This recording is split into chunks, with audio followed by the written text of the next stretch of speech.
So the other day, Nintendo dropped the announcement trailer that we have all been waiting for so long, and that was, of course, the Nintendo Switch 2. Sorry, there was just something caught in my throat there, but as I was saying, that trailer was, of course, for the Nintendo Alamo sound clock.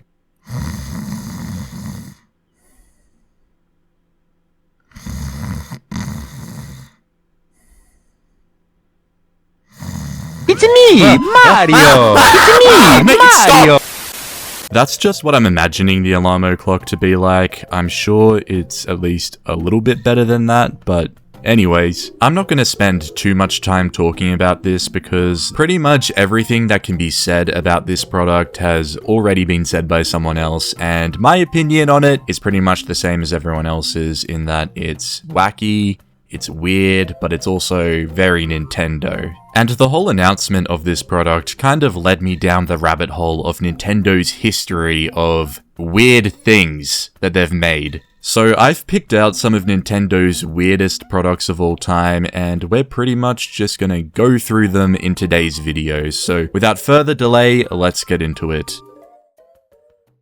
The DK Bongos. These are an accessory for the GameCube, and for those of you who have never seen these before, the DK Bongos are actually a Nintendo manufactured GameCube controller, and pretty much how it works is it's got a microphone built into it and then sensor pads on top of each of the drums, and all you have to do is just slap the drums and clap your hands occasionally, and you've got yourself a GameCube controller. Who knew it was that easy? So this accessory actually originally came out alongside Donkey Konga, which is a Donkey Kong rhythm game that utilizes these drums as the main controller, which is all well and good, but what I think makes this accessory truly weird is how it is the preferred controller for Donkey Kong Jungle Beat, which is not a rhythm game. This is a 2D platformer. The DK Bongos effectively substitute the inputs of a regular GameCube controller, which is just bizarre. And yeah, you literally make Donkey Kong move by slapping the bongos, and then hitting both sides at the same time makes him jump. And funnily enough, there is a common consensus in the community that the DK Bongos actually work pretty well with this game, and it is genuinely a good way to play this game. So yeah, it is definitely a weird product, but it's also kind of a banger.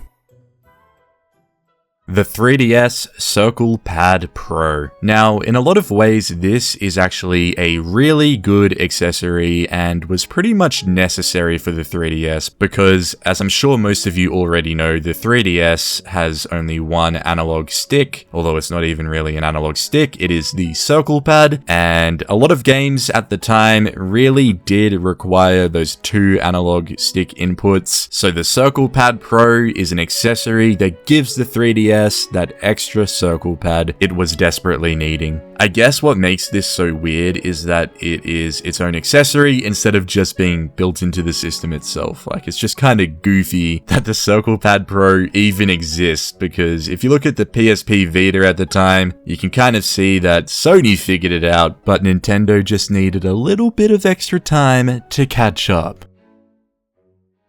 Super Mario Cereal. Do I even need to say anything else? This is just a weird Nintendo product. Nintendo doesn't usually make cereal, and now all of a sudden we've got this. And it's also an amiibo for some reason. So I don't f***ing know, it's Mario cereal. That's weird. Let's move on. Rob.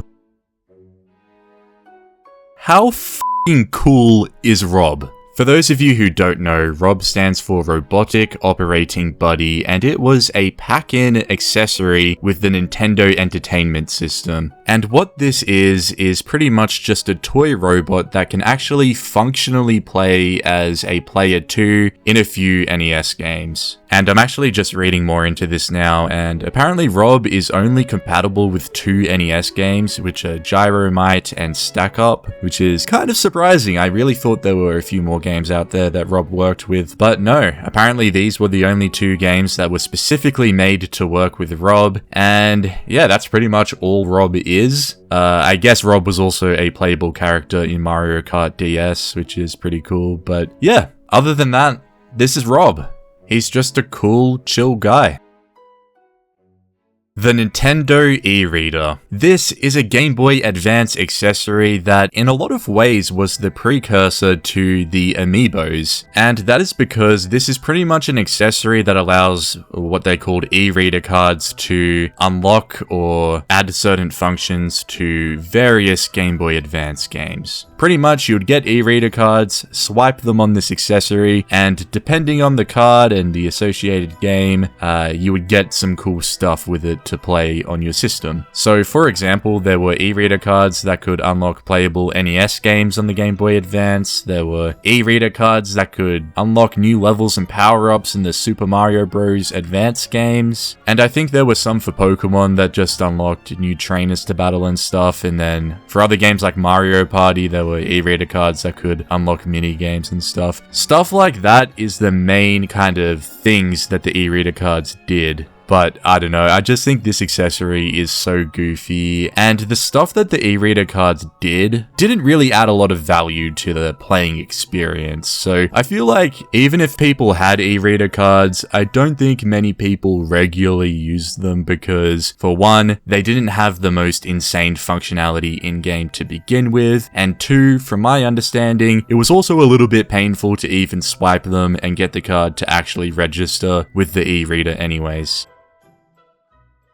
The Virtual Boy. This is regarded by pretty much everybody as Nintendo's biggest console failure, and there are a lot of reasons as to why this system didn't succeed, but before we get into it, for those who don't know, the Virtual Boy released in the mid-1990s, I believe it was a couple of years before the Nintendo 64 came out, and it is a stereoscopic 3D gaming system. It was Nintendo's first ever attempt at 3D, and yeah, pretty much it's just a little headset there with the controller that plugs into it, and the main problem with the system is that this is what you look like when you're playing it, and this is what the games look like. For some reason, all of the games have this black and red color scheme to them. It's just a weird system, and at the time it came out, the technology just wasn't there to make it affordable or practical, so it just kind of sucks as a system. Like, don't get me wrong, I think it's a cool piece of Nintendo history, but yeah, just as a standalone gaming console, it is a bit of a shit